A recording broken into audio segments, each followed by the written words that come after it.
Good morning, Asp. This is John again with another video for new shooters. And this particular video is about how to choose your first firearm for defending yourself. This is a big question, and I know a lot of people that buy their first gun and they regret it later. I'm one of them. I didn't start carrying a gun until about 2005, and the first gun that I bought, while it wasn't a bad choice, ended up not being the best choice for me. So I ended up changing it into something else, ended up having to sell it, start over, cost me some money. I want to save you that hurt. Especially I find troubles with this with women shooters. So how do I choose a firearm? You can see I've got several down here on the table. We'll talk about them in a minute. But I will tell you the first thing that I would do before I ever considered going to a gun store to buy a gun or finding one from another source is take some training. Get a class. The worst thing in the world that you want to do is to buy a gun and then figure out, is this the best gun for me, by training with it. So first and foremost, take some classes. I wouldn't suggest more than just one. Take a basic firearms class. This is the pointy end. This is how it goes off. This is what you do. This is basic marksmanship. Get all that stuff together first. Take a second class on, depending on what you want to do. If what you want in a gun is you want a gun for personal protection in the home, then take that kind of class. If you're going to carry a firearm outside the home, take a CCW style class. But what are you going to look for in a class and in an instructor?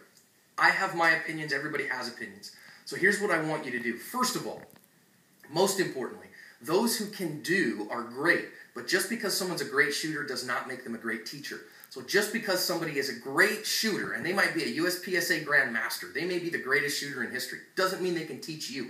Just like someone may be the best cook in history, doesn't mean they can teach you a cooking class. Someone may be the best mechanic in history, doesn't mean they can teach people to work on cars. Find a good teacher, and pretty much, my experience is, somebody who can teach you anything with a little bit of work. So, find a good teacher. So I would suggest if you're going to look at a training center, if you're going to look at a firearms instructor, ask them if you can sit in on a class for 20 or 30 minutes before you commit to paying them for a class. If they say no, that's a red flag. Get rid of them. If they say sure, sit down in the class and ask yourself some questions about the teacher. Gun people especially. Is this guy a mall ninja? Is he all dressed in all of his tactical gear? Is he showing off to you how cool he is? If so, go somewhere else. Number two, is he approachable or she approachable? Do they want you to learn, and are they invested in your learning, or are they invested in them looking cool? Somebody that wants to tell me again and again about their credentials, I don't really want to learn anything from them, frankly. And third, will they teach you good skills? Is it realistic skills, or are they going to teach you how to, do this 47-part gun disarm on a guy in the middle of a basic firearms class? If you can find those, go take a couple classes, and you also, in my opinion, get what you pay for. Some people are like, well, I've got this $39 Arizona CCW 3-hour course where you don't shoot anything. You're kidding me, right? In 3 hours, you're going to learn what you need to learn without ever touching a firearm about carrying a firearm in the state of Arizona? I don't buy it. Probably the same elsewhere, too. So make sure you got that. Once you get that done, now you're ready to go into a gun store and buy a gun. Maybe you're going to go on Backpage or something like that, but a gun store is probably where most people are going to go. You say, well, what do I buy? Rule number one. Don't listen to the guys on the sales floor. A lot of times the guys on the sales floor are going to sell you either what's in stock or what they like. Now again, here's one I've got right here. This is, and I'm going to show you empty chamber again, empty magazine well, so I have a safe gun here. And this is a Glock 19. A guy that a lot of people listen to on the internet, James Yeager, he says every gun should be a Glock. Every Glock should be a Glock 19. Part of me wants to really love that because I carry this gun. I carry a Glock 19. But it's the right gun for me, but is it the right gun for you? I don't know. That depends upon who you are.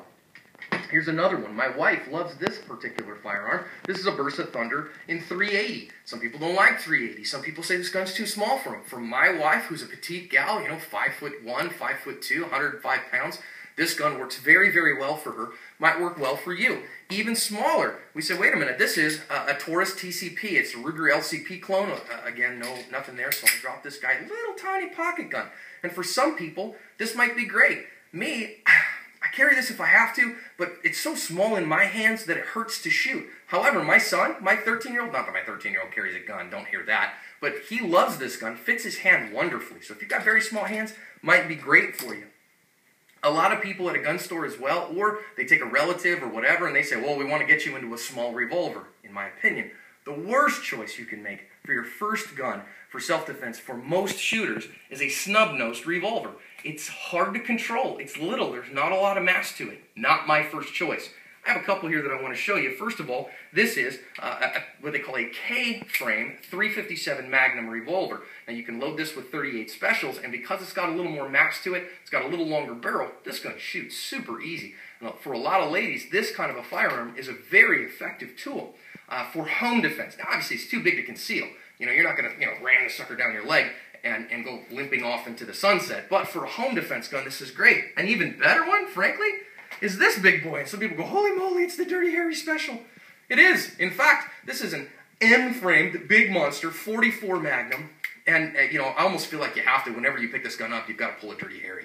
Got to ask yourself whether I shot 5 shots or 6. Well, which is it? But at any rate, you say, but wait a minute, John, that's going to have a lot of recoil. You know, believe it or not, you might not think so.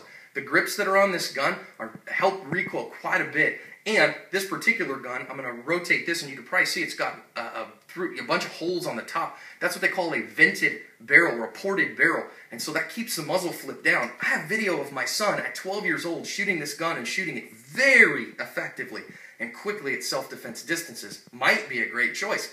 So how are you going to determine, out of options like this and many others, which is the best one?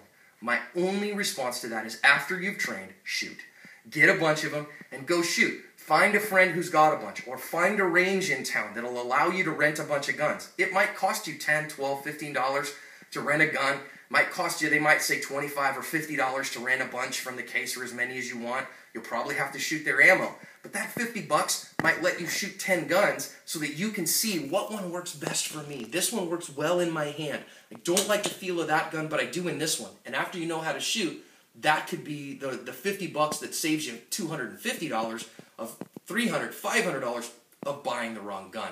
So here's again, make sure that you go and get training. Training is key from a good instructor who knows not just shooting, but how to teach. Number 2, go shoot a bunch and find one that works for you, and try some that aren't what you would normally expect. If you do those, your first gun purchase will probably be a good one. Have a great day.